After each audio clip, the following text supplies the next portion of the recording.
Hey, what's up everybody? How's it going? Today I'm going to be showing you all how to subframe in Space Station 14. This is an Atmos technique that allows you to make basically infinite pressure within pipes, and that's very good for reactions. So yeah, let's get right into it. So first off, you're going to want to check and see if subframing is even allowed on your server, because it is technically a glitch. Some servers might have it banned, some servers might not even have it. It might be patched on those servers, so you're just going to want to make sure, see if it's allowed within the rules. Let's talk about what a subframe is. So what a subframe is it allows you to create like a loop of pipes and gas filters that basically builds up pressure within the pipe, so you can have infinite pressure. And that's very good, because if you want to think of pressure as storage for gases, it's infinite storage for gases. So the good thing is that you can create reactions that happen with that inside of these subframes, and that's good because reactions often have byproducts. Like if you're making trit, a big byproduct of making trit is carbon dioxide. But carbon dioxide doesn't matter in a subframe because you have infinite pressure, you have infinite storage. So the carbon dioxide just becomes a part of that infinite storage, and the rest of the gases can keep reacting and making more and more tritium. So that's the basic idea of a subframe, and it sounds complicated, but it's actually very easy.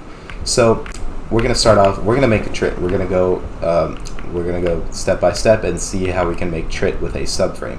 And because trit is a very important gas that's used to make other gases like freon, and you can use subframes for all kinds of reactions, but we're going to do trit because that is a very popular gas to make.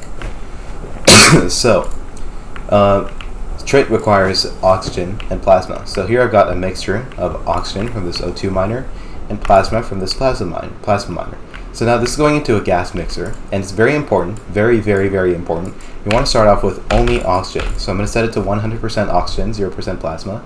And that's important because if you add plasma too early on, it's going to start reacting with the plasma almost the moment it gets up to temperature. And that's bad because it's going to react too quickly and you're going to run out of plasma, and then you're not going to be able to allow the subframe to keep subframing. You're going to run out of plasma, you're going to end up with a bunch of carbon dioxide, water vapor, and oxygen. So you're going to want to start with 100% oxygen, and this is also important, 1 kPa of output, because you want to heat it up so that it's at the temperature where it can burn.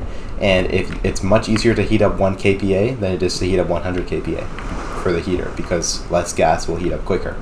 So yeah, let's get started on making the actual subframe. So we got this at 100% oxygen, 1 kPa. We're going to keep it off. That's very important. Start with it off.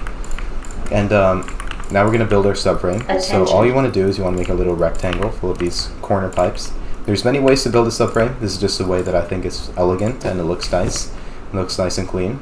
So you're going to want to have these gas filters, right? These gas filters, they need to be in specific orientations, and depending on which way you orient your subframe, you can have it face. For me, I have it facing this way. Sometimes on some maps, depending on where the miners are, it might have to go this way. You could also do it vertical, where you have these as you could flip this around, rotating 90 degrees, and it would be a vertical subframe. There's many different things you could do. But these gas filters, they need to be in a specific direction, and there's no need to memorize like which way they need to go or try to like understand how it's working.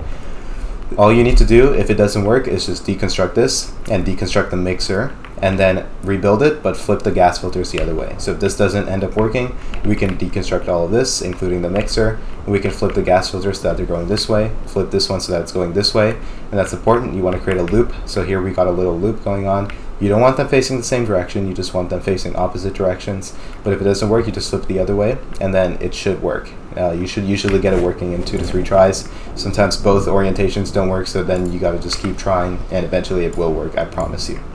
So before you turn on the mixer, you want to turn on these filters. And since we're making trit, we're gonna filter this and make trit.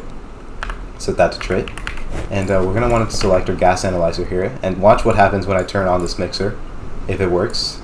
If I did the right orientation. I did not, so let me just reconstruct everything. That's actually good for the tutorial.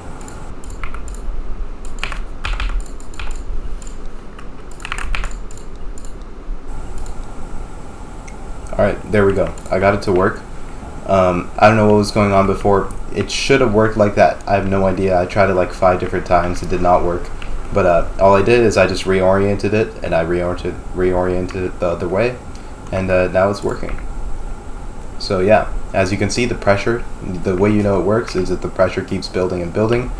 Even though this is set at 1 kPa, this is continuously increasing because it's just looping in on itself and it's messing with the code. and it's just going up and up. So yeah, this is not ideal. I did not want it to be flipped vertically, but you gotta work with what you gotta work with, and it's a bug.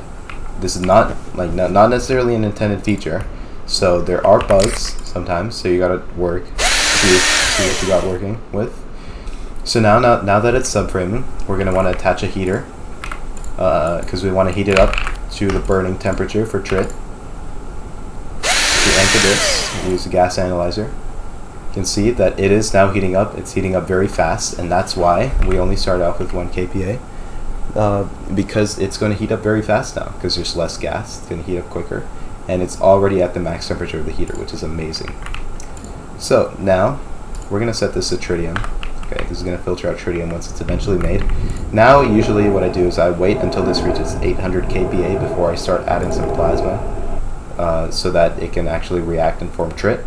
And while I'm waiting for that to happen, I'm going to create a separate subframe, and this subframe is going to store all the trit inside of it.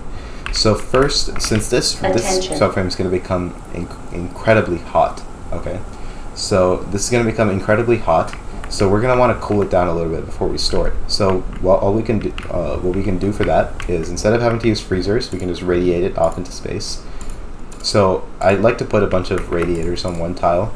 It helps a lot. It's very quick at cooling stuff down. So I'm just going to space this tile. Make sure you put down these pipes first, and then you space the tile, because if you put glass over this pipe, if you put glass on the side, you won't be able to build this pipe. So yeah.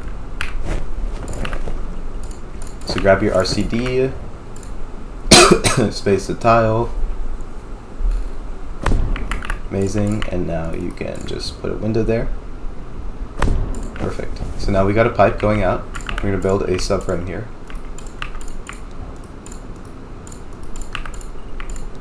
Now this one, go like this. Oops.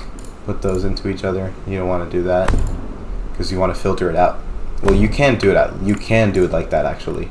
You just have to like put the pipes going over one of the filters. It's not ideal. These gas filters are on.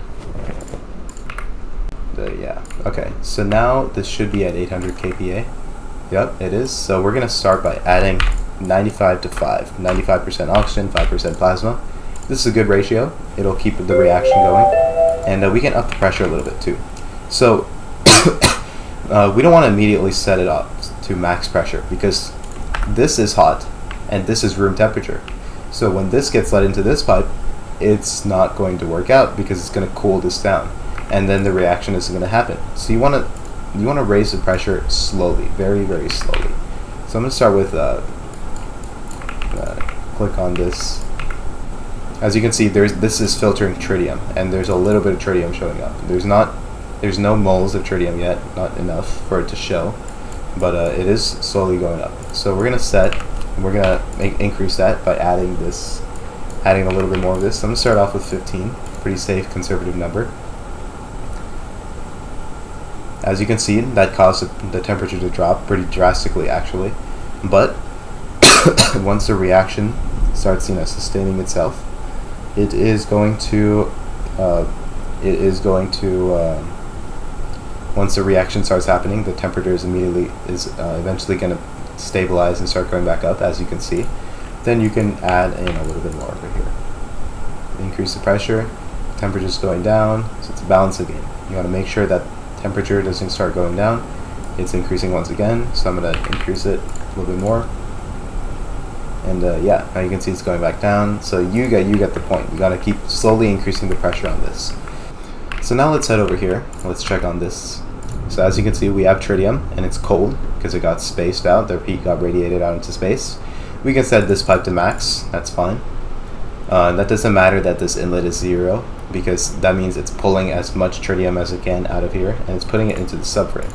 So we can check this, and as you can see, this subframe is in fact allowing the tritium to subframe upon itself. So this is another subframe that's going on, and it is subframing the tritium so that the pressure will keep on going up.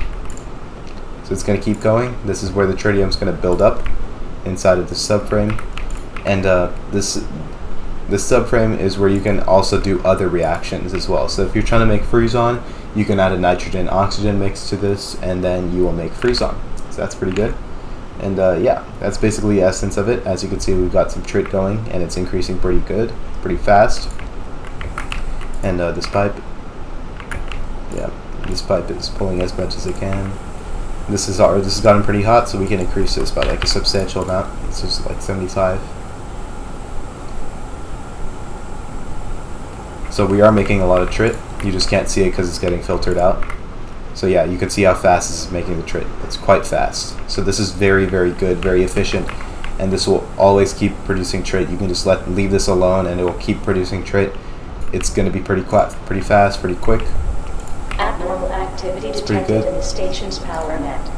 As a Temperature is going up precautionary once again. You measure, can the increase the station's pressure, and you power get the will be shut off for point. an So the indeterminate idea of a duration. subframe is you get infinite pressure, and you want to start off with a small amount of oxygen, just 1 kPa. And you want to add in your plasma slowly, so it's all sequential. You can't do multiple steps in parallel. You can't do multiple steps in parallel. You got to do it sequential. If you want a separate video on how to make freeze-on with this setup, then please let me know in the comments below.